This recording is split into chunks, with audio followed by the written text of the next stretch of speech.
Hello, everybody, and welcome to The Spaceship is a Metaphor for My Feelings, indie science fiction and fantasy graphic novels. My name is Leigh Walton. I'm the marketing director and an editor here at Top Shelf Productions, part of IDW Publishing. And I'm very excited that Top Shelf is having such a science fiction-y year. I don't know if we knew that this year was going to be so science fiction-y, but here we are. And these are some really fantastic books and some great authors I'm happy to introduce you to. Nick Tapalansky and Kate Glasheen are the creators of the graphic novel A Radical Shift of Gravity, which explores the haunting premise that the Earth's gravity has begun to fail. Against the dreamlike backdrop of massive planetary transformation, this stunning watercolor graphic novel explores one family's struggle to stay grounded. Nick and Kate, can you say hello? Everyone, Kate here. Hey everybody, Nick. Excellent. Hannah Templer is the creator of the webcomic / graphic novel Cosmoknights, about lesbian gladiators in outer space, fighting to take down the neo-medieval patriarchy and having a lot of fun along the way. Hannah, can you say hello? Hi, it's Hannah. Sophie Goldstein and Jenn Jordan are the creators of An Embarrassment of Witches, a coming-of-age urban fantasy set in a world of animal familiars, enchanted plants, spellcasting that explores the mundane horrors of breakups, job searches, and postgraduate existential angst. Sophie and Jenn, can you say hi? Hi, I'm Jenn. I'm Sophie. I'm happy to be here. And last but not least, Allison Conway is the creator of the silent graphic novel The Lab, which follows a nameless subject trapped in a nightmarish test facility, raising unsettling questions of exploitation and oppression.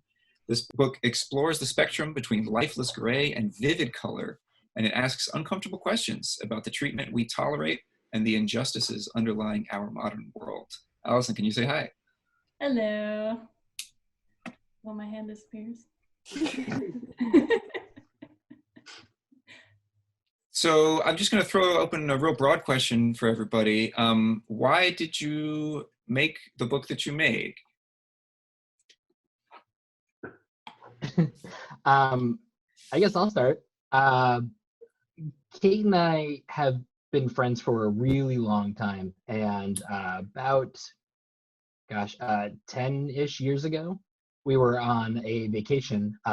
She and I and my wife, we go up to Maine every once in a while to kick back, and there was this giant moon in the sky, and we said, what would happen if that moon disappeared?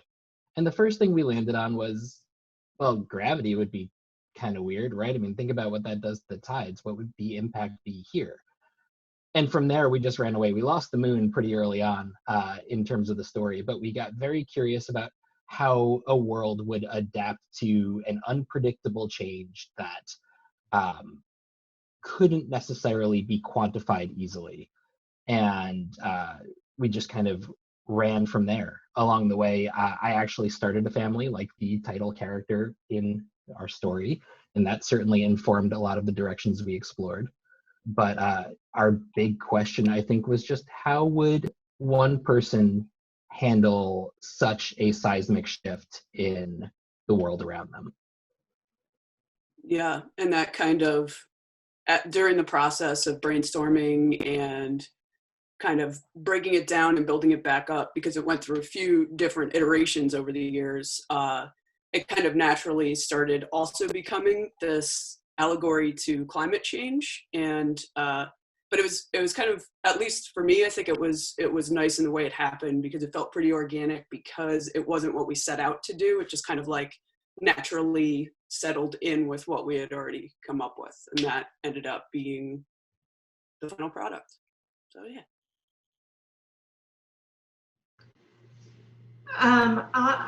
So Jenn and I had worked on a book before, or it was a webcomic that we then did a Kickstarter and made a physical book, but that was Darwin Carmichael's Going to Hell, and it was, it was also like kind of a comedic, real life with fantasy elements book. So when we were talking about doing another project together, a few years later, we kind of wanted to, it was more about that we had matured as storytellers, so we really wanted to have a book with a beginning, middle, and end, like a webcomic, where it's just like,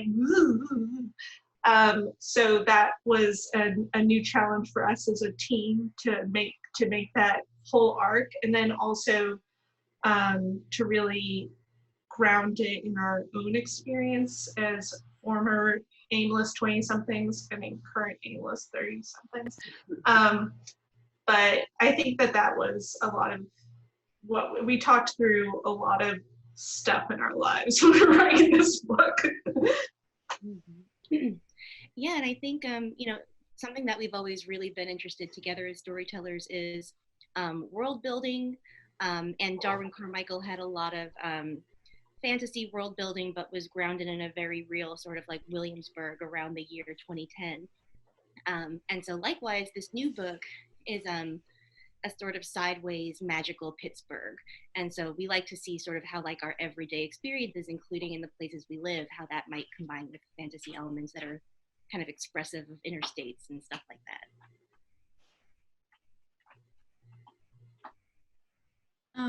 I'll jump in next. I guess I made the lab because I just started learning more. It really started with learning about animal testing and just thinking about like why we do it. It happens so often, and then sort of other aspects of the modern world that are sort of it keeps running from sort of the voiceless behind the scenes that can't really speak for themselves, and none of it's really to hurt anybody or anything, but it happens. And you know, capitalism is a huge part of it too.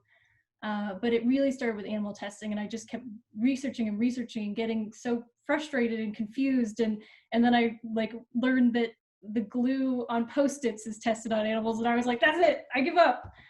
This is so crazy. Why is this happening?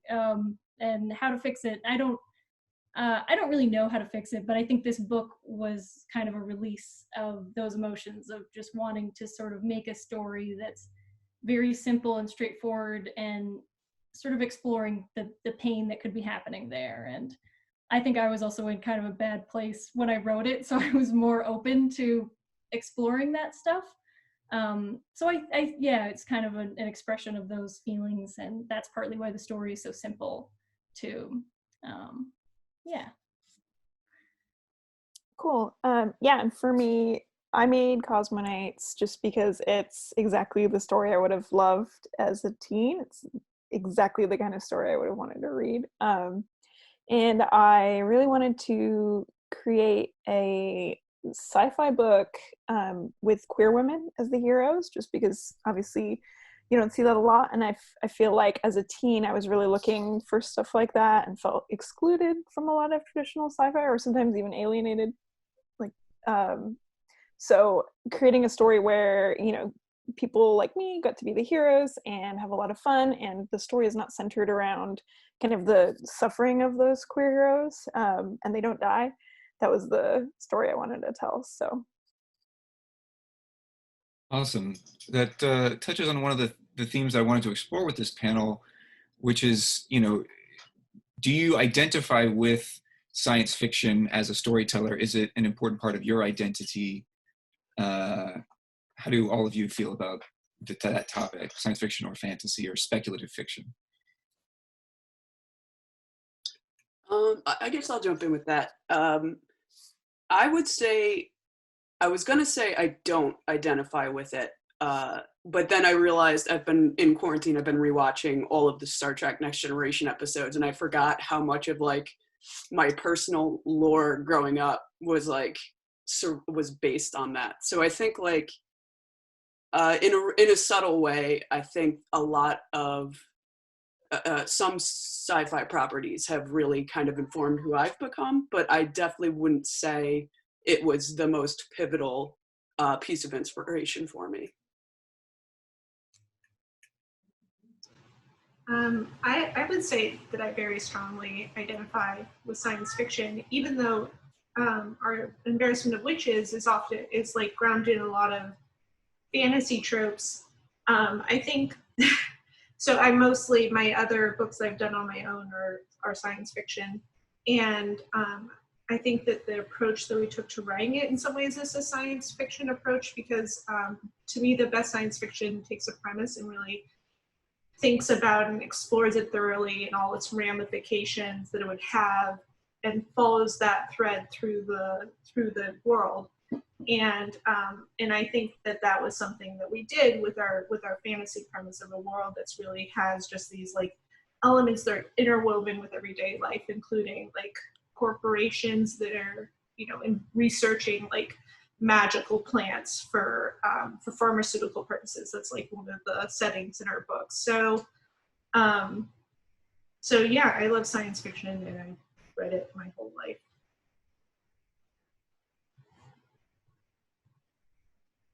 I guess I'll jump in too. You know, it's funny. I'm sort of right in the middle here of both of those extremes. I think where I'm less of a purist when it comes to how I define science fiction. I'm definitely the guy who agrees with science fiction, fantasy, and horror being shelved together in a bookstore. I think there's a lot of overlap there in utilizing those genres to contextualize the world around us.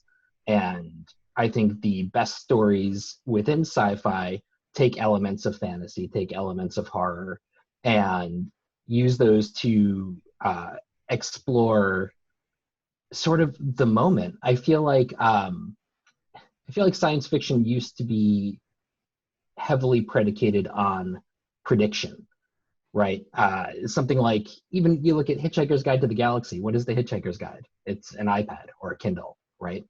But at the time, it's this fantastic piece of technology.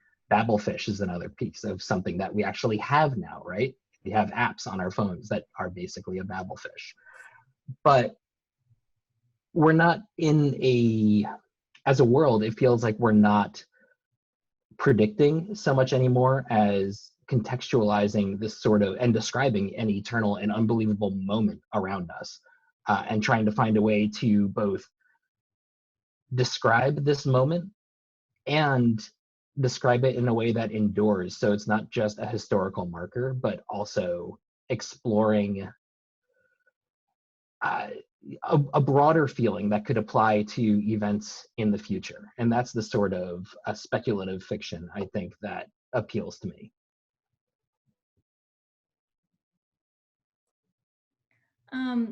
I think I'll jump in. I kind of forgot, is the question, do we identify as sci-fi or? Sure. Yeah, okay. I guess I didn't really think of that I was writing a sci-fi story, but it's very sci-fi now that I'm like looking at it. That's exactly the genre it's in, pretty much. I don't feel like a sci-fi writer, but I actually, now that I'm thinking about it, sci-fi has been a huge part of my inspiration, and sort of the idea and stories in sci-fi that aren't, nobody's trying to hurt anybody, but it's very brutal or intense, or something is happening. Like my favorite book actually in high school was Brave New World, so I probably like sci-fi. And Annihilation, I was thinking of what to put my background as, and I was like, that movie was awesome. And then that movie's kind of like my story, because it's I don't know, the alien doesn't really, it's not trying to hurt the humans, but they are. And I feel like as humans, we do that often. We're not doing it with an intention of harming anything, but that's what happens often. So I don't think I go for sci-fi, but I think it probably happens in the end with my work, because sci-fi is cool.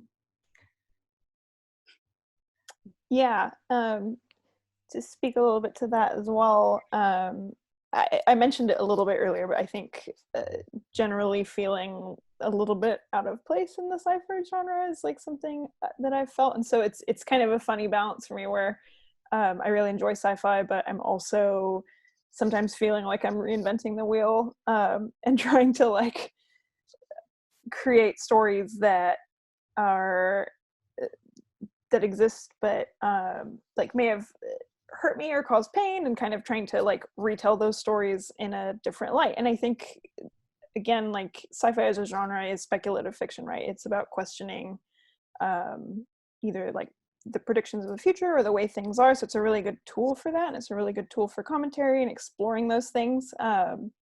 So I find it a great genre to explore, especially with like queer fiction. It's really exciting and really it's a great tool for that. But again, kind of finding the things in the genre that I can use to tell my stories. Like an example I thought of was, you know, the mech genre historically has been about, you know, like bodily autonomy and repossessing your body and the duality of pilot and machine and all these different things. And that really struck me as something like really queer. And so kind of taking that and saying, wow, like repossessing your body as a woman, like what does that mean? How do mechs play in that space? So yeah, that's kind of where I stand with that. Yeah, I think science fiction embodies like the best and the worst of those things, because on the one hand, you have science fiction that was showing like a Black president long before we had an actual Black president, or women in positions of power, like, you know, this first Star Trek series where there's a woman on the deck and a Black woman nonetheless, and that was like revolutionary and inspired a lot of people. But on the other hand, you have like Robert Heinlein and his, you know, the way he depicts women, or the way so many male science fiction authors have written women where they're just the Madonna or the whore. Can I say that? So I think like it has all these possibilities within it, and it's really what the individual author brings to science fiction that makes it special. To pivot the conversation a little bit, you know, I've been in the sort of indie or alternative comic space long enough to see a big sea change in. There was a time when sort of fantastical content or science fictional content was kind of unthinkable in indie comics. It was a lot of stories about like people walking around in a city and feeling sad. And they were all in black and white, and they were all very internal and psychological. Do you feel a part of a shift to make comics more diverse in that way, more genre diverse, or to take some of the sort of indie-ness of the emotional, psychological aspects of that and put them into colorful, science fiction-y, fantastical content? Have you witnessed that as a fan or as a creator, that change?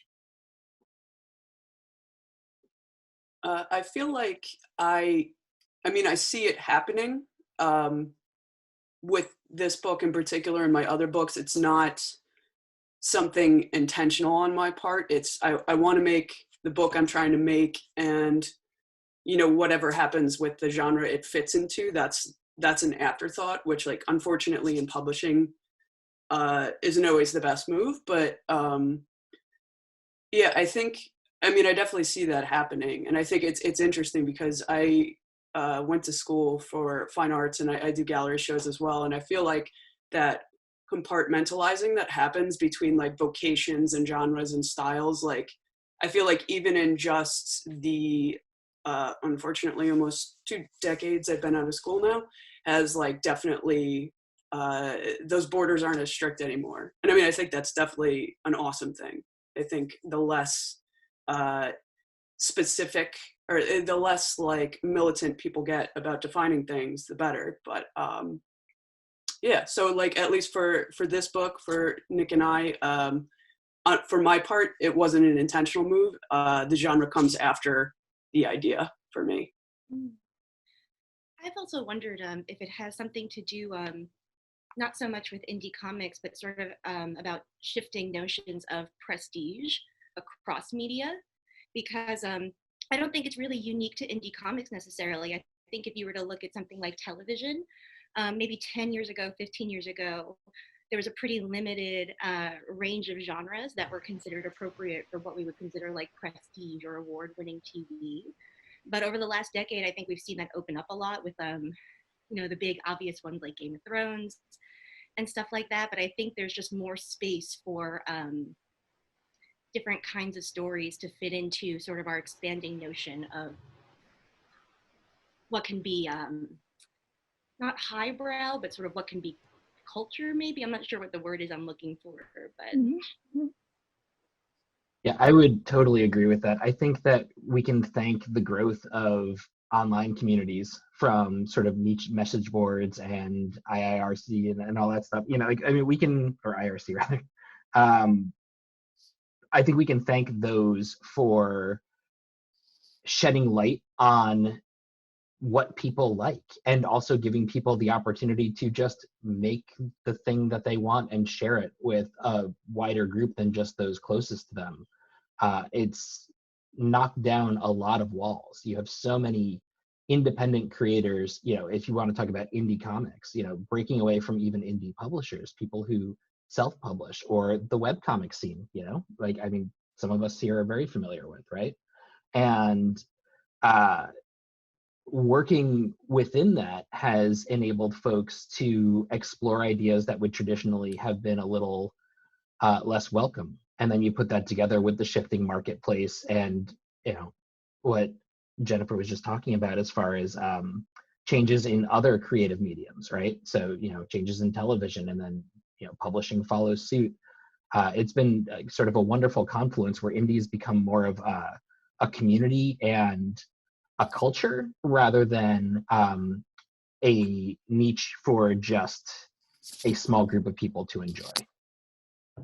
Yeah, I mean, to jump off of that, it's not as if science fiction was a new thing in the American comics marketplace. It's been the most powerful force in comics. You know, superheroes are science fiction, and then you have, like, coming from Japan, you have the mecha stories and all those sorts of things. So comics and science fiction have been buddies for a long time, but it's just the melding of the kind of like indie aesthetic and mindset, where there's a more variety of visual styles, as well as like a variety of people who are creating those stories and the scale of those stories, and then melding that with the pre-existing science fiction genres that were already existing. Yeah, also to kind of speak on that a little bit, I think just from an artistic perspective, technology has made it so that you can be much more expansive too. Not that it, you know, black and white comics are disappearing or anything like that. Obviously, you know, there's great sci-fi in black and white too, but I just think in terms of being an independent creator, my scope has changed so much just from the ability to like create a full color comic all by myself. That's totally changed even in the last 10 years. So I find myself sort of in the middle of the two, because Cosmoknights is really pop oriented.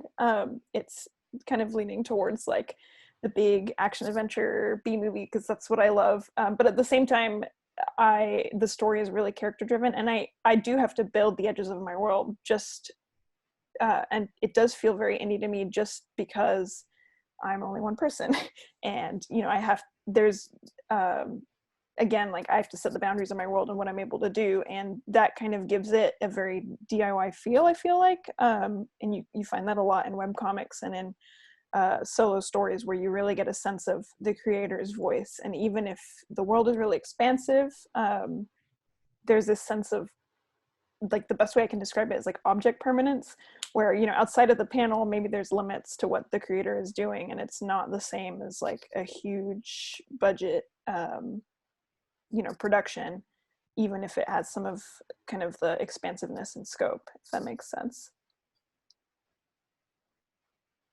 Yeah, and I think it's really exciting. I know it's still kind of tough to be a cartoonist for multiple reasons, but the indie comics world is just so open to anybody and everything, and you can draw anything and somebody will read it, because there's no barriers. I mean, there's still publishers and there's still that barrier, I suppose, but you can self-publish, and, you know, the lab is a tough sell. I mean, it's a weird book, and I got to do it, and that's really cool. So I really like indie comics. I want to jump on a great analysis that a couple of you guys have made about the shifting audience and as a culture. You know, one of the interesting things about science fiction, fantasy, and speculative fiction is the intertwined relationship with fandom. And I wanted to hear if any of you guys had thoughts on how your work grows out of fandom or interacts with fandom is your development, or did you have fandom in mind when you made the book, in a way that maybe highbrow creators don't necessarily think. Like, it's hard to imagine Jonathan Latham, or he's a bad example, but Colson Whitehead or somebody being like, oh, I wonder what the cosplayers are going to make out of my next novel, right?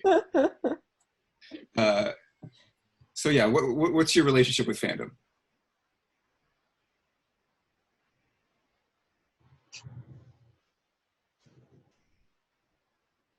Everybody quiet, they can hear you.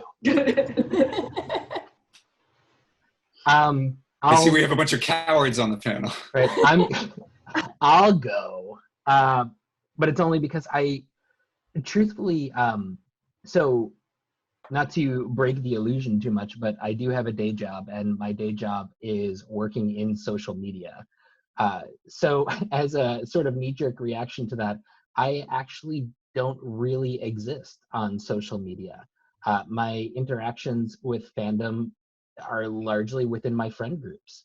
And so when I have any sort of ideal reader in mind for what I'm working on, other than something that I myself am interested in or fulfilled by, it's directly informed by either who I'm collaborating with, if it's a collaborative project, which any comic I work on is going to be, or whoever that ideal reader is. If I'm writing something and I'm thinking, oh, what would my partner think about this? Or what will my daughter think in 10 years? Or what will my best friend think about what I'm doing?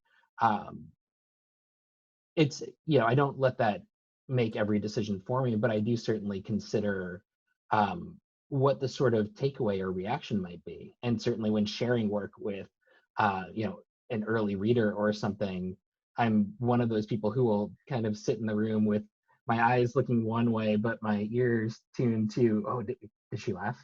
What part was she laughing at? So that's my community.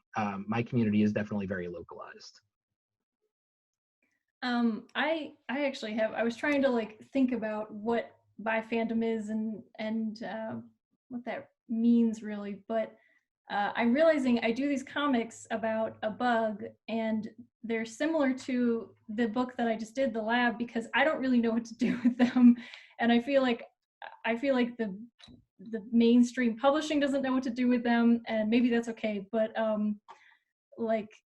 I realized as I was posting the comics, I would sort of tag crustaceans, entomology, because it's about a pill bug and it's about insects, and who are also super sci-fi. If you want to write a sci-fi story, just research some bugs and you got some pretty creepy stuff to work with.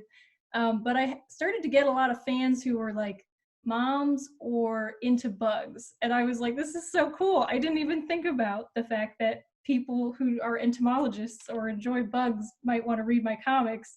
Why wouldn't they? They're about bugs. But so that was really neat. I sort of started to learn that there was a whole world out there that I didn't even know about. And then I haven't signed up for it, but there's actually an artist residency where you can go look at bugs and learn about bugs from scientists and entomologists. And so that's sort of a fandom I would like to tap into more. So for me, it's an interesting question because Cosmoknights does run as a webcomic, and I release it for free, specifically kind of for fandom reasons, because, when I was closeted, I wasn't able to get my hands on queer books, and so this is something I want for people to be able to get their hands on, even if they can't bring a queer book home, or maybe they're still closeted, or, whatever situation they're in. And so, fandom really does play into that, because I feel like in the queer space that it has all been fan fiction for so long. Everything you can get your hands on, at least when, I was a teen, was, fanfiction.net. And it kind of, I feel like my work still has that same kind of tone and is still playing to that audience. And even, just the nature of YA, I feel like you're also often playing in spaces where people really connect with characters and they want to make fan art of your characters, and you get to interact with your audience, and that's kind of a really important piece to creating Cosmoknights for me, is connecting with fans and seeing seeing people light up at the fact that, you know, finally there's a character that is like me, or oh my gosh, I really love this character because they made me realize this, or, you know, it's kind of a first for a lot of people, which is really exciting to share in. So I really enjoyed that.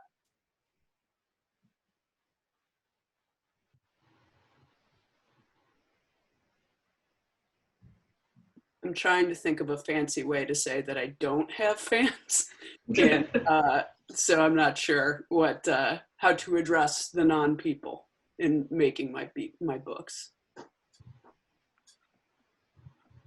I think in some ways the silence on some people, half the panelists part about fandom maybe speaks to the difference between indie science fiction comics versus mainstream science fiction comics. That a lot of fandom is around properties with, you know, like multiple iterations and ongoing characters, which is why webcomics, you know, as you're talking about, Hannah, is like is a place where there's a lot of fandom because people develop relationships with characters over time. Mm-hmm. But when you're doing like a single, you know, a single graphic novel, you know, that people are reading in one sitting, and then that's their only experience of that characters, it's not really like the place that fandom takes hold so much. It's more of the same relationship that people have with like novelists and things like that. So it's pretty rare at an indie comic convention to see someone walking around the floor in costume.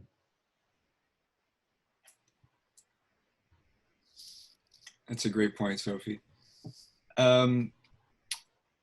To talk about each of your fandoms as a creator, I was going to ask, what are the sort of influences or the DNA of your book?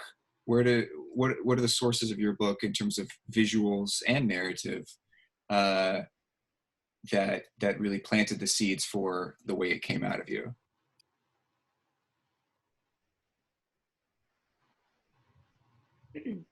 Well, Sophie and I have been talking about that a lot, actually, over the course of the past month and a half since our book came out. And there were a lot of different properties across comics and other media that had a lot of influence, I think, on the way that our story shaped up, and as well as the way it's visually expressed. We've talked about Scott Pilgrim, which is, I think, a huge influence for a lot of people in comics, especially who are around our age, which is not going to say, you can figure it out. We've talked a lot about Frances Ha and sort of stories about people, you know, searching for purchase in their mid-20s and sort of feeling overwhelmed or lost, and sort of how they find their paths, you know, in that period of your life. Things like Steven Universe, I think, for sort of the focus on friendships and interpersonal relationships and resolving interpersonal conflict in productive, healthy ways. Was there anything else, Sophie? What were you thinking? Well, we did talk a lot, like just in terms of magical worlds, about things like, well, Harry Potter is the obvious one, and that's the thing that a lot of people bring up when they first interact with our book, just because it's like that's the big obvious trope of like young people and magic.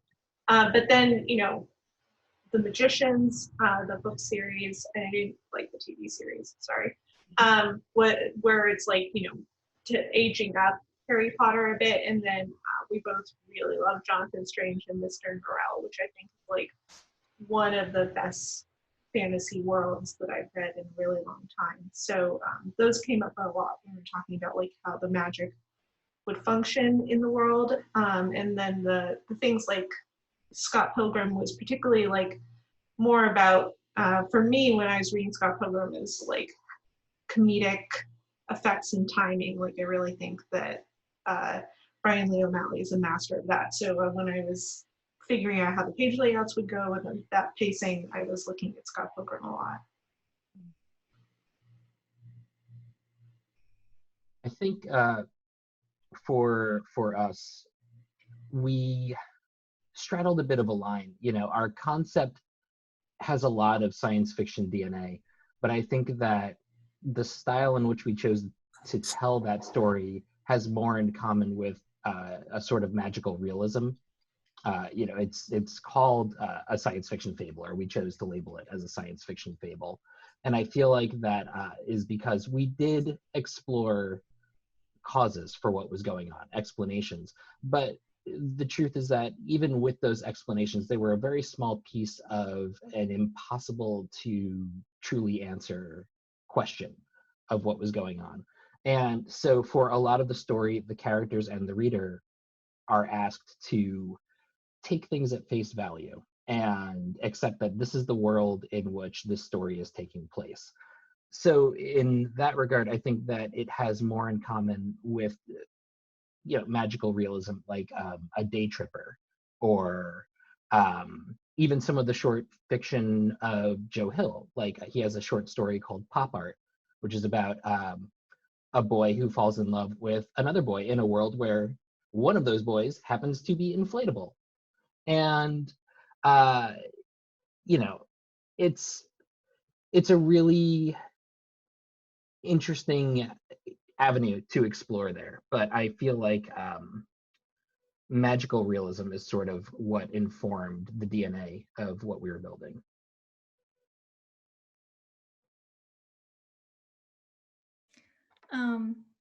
I'll jump in. I definitely was inspired, and the DNA was rooted with The Matrix, I think, just because that movie was, I don't know, that visual when he finally comes out of the pod and he's all covered in goo, and then you just see all the pods, and it changed me forever. But I think The Matrix and just that whole idea of this system happening and the machines sort of controlling their lives, and they're not necessarily evil. We don't really know in the first one, and it's so spooky. And then, so The Matrix, which I just love that movie, and then definitely toxicology testing on animals. There's just, all the visuals in my book are very inspired by that, and it's kind of grotesque. There's all these things lined up in cages, all cramped together, and the animals are always squished together in this one giant room, just filled with them.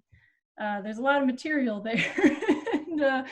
And even the tubes, there's a gas test part, and I was Googling it, and I couldn't, when they test gases and smokes, sometimes on rats, they literally have these in these pods and stuff, and then they just fill the pod up with smoke, or, container, not a pod, but, and so I was just, that's so dark. And the rat's usually fine. It's not all horrible, and my book is pretty sad, but it's still sad, and the rats are just bred to do that and then die, and so that's a huge part of it, the DNA and the imagery.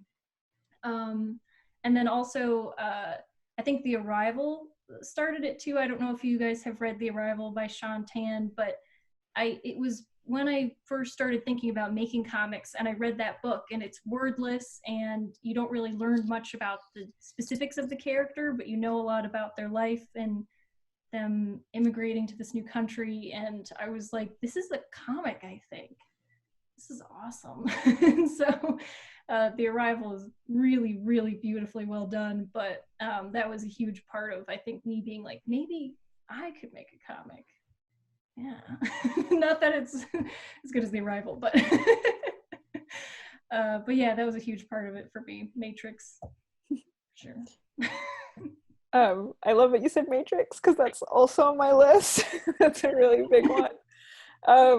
Yeah, it's funny because talking about fandom, I was in all the online forums as a teen talking about The Matrix and theorizing and drawing fan art. So that had a huge impact on me too. Really in it. Which is funny.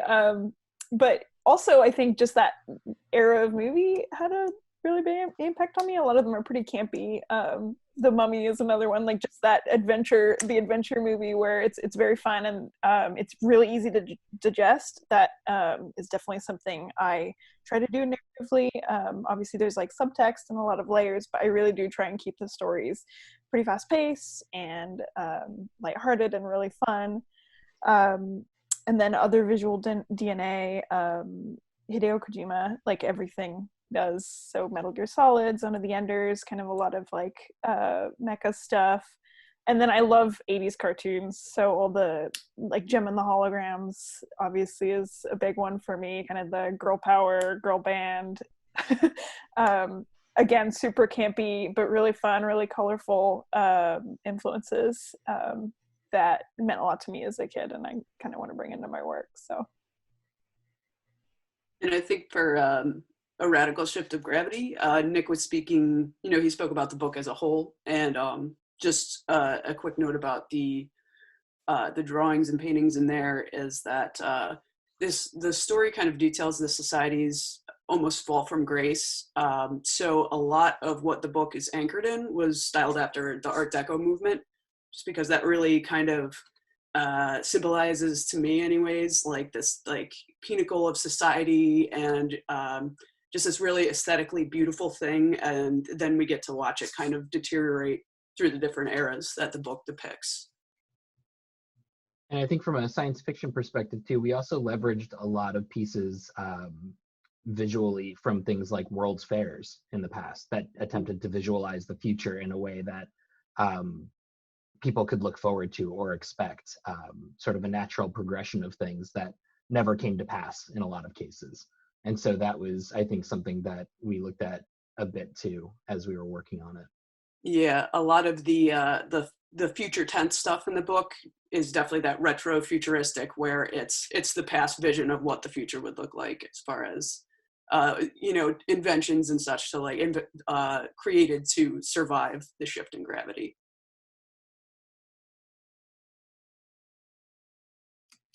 Awesome. Well, I think my cat is telling me that it's time to wrap it up. So if you hear him in the background, that's what's up. It's a sort of a last note to ponder. What kind of reader do you think would get the most out of your book? As you can answer as broadly or as narrowly as you'd like to. But if I'm a fan watching this stream and I'm trying to figure out if I'm the right reader for your book, who would you say?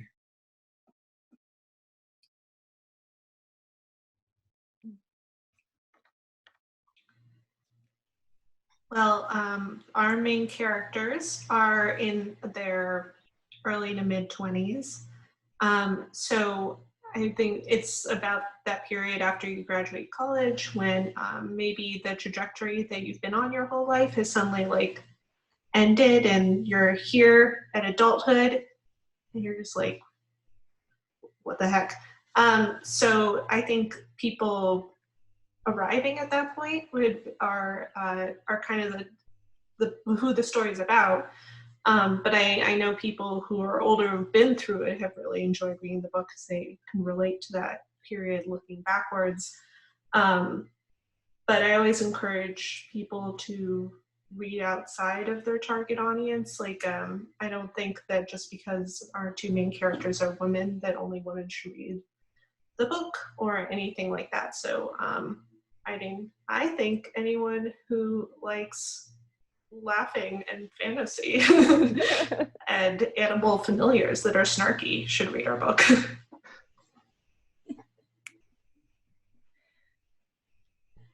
Yeah, I would kind of echo that. I think our hope is that the book works for a couple of different types of readers. That if you are coming in and looking for an overt metaphor that offers some sort of speculation on the world around us, you'll find that here, and that metaphor is hopefully flexible for you, and you can take something away from that, whether it's current events or long-term. If you're looking for a family drama that happens to have this fantastic piece behind it, that's here too. If you're looking for something that maybe is a little, we hope, challenging in a good way to follow through a variety of timelines and artistic styles and approaches that guide you through this one person's journey, hopefully then it'll appeal to you too. As a reader, I'm very all across genres and types. I just finished reading the House of X Powers of 10 Marvel collection for the big X event that just happened a few months back. I guess it was last summer now. I'm a little behind. But I also have Square Eyes on my bookshelf, and Day Tripper, which we talked about earlier, and This One Summer, and the list goes on. My hope is that and by extension, I'm sure Kate would probably agree, our broad likes and interests will hopefully seep into the book and then speak to a larger group of people.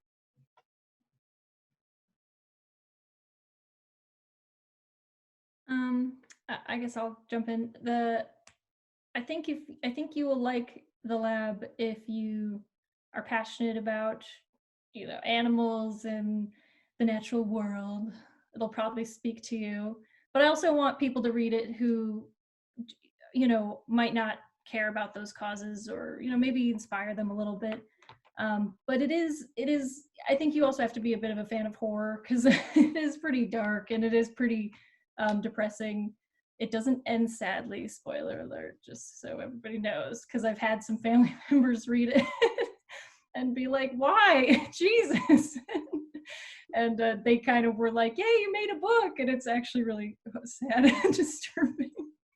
So I think as long as people know that going into it, they'll probably enjoy it. And if they're a fan of a story that's not necessarily intended to make you laugh or be happy, which is always good too, of course, but just know that wasn't my goal with this story. And yeah, hopefully most people will be a fan. If not, that's okay.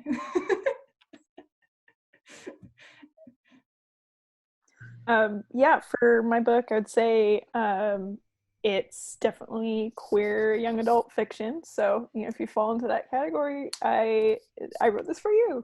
But I think what's cool about it, and kind of my intention with it, is that it's a queer book that anyone can enjoy and read. And that's really kind of the point, is you don't have to be like a queer person to enjoy this really fun, exciting, fast-paced adventure. If you like I said, The Mummy, or like The Matrix, or Atlantis, The Lost Empire, or like Treasure Planet, any of that kind of era of film, you might really enjoy this. And I have readers of all ages, but it does kind of really appeal to the young adult, new adult age group. So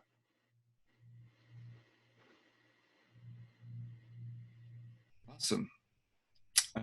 Any other last thoughts that you're burning to get out?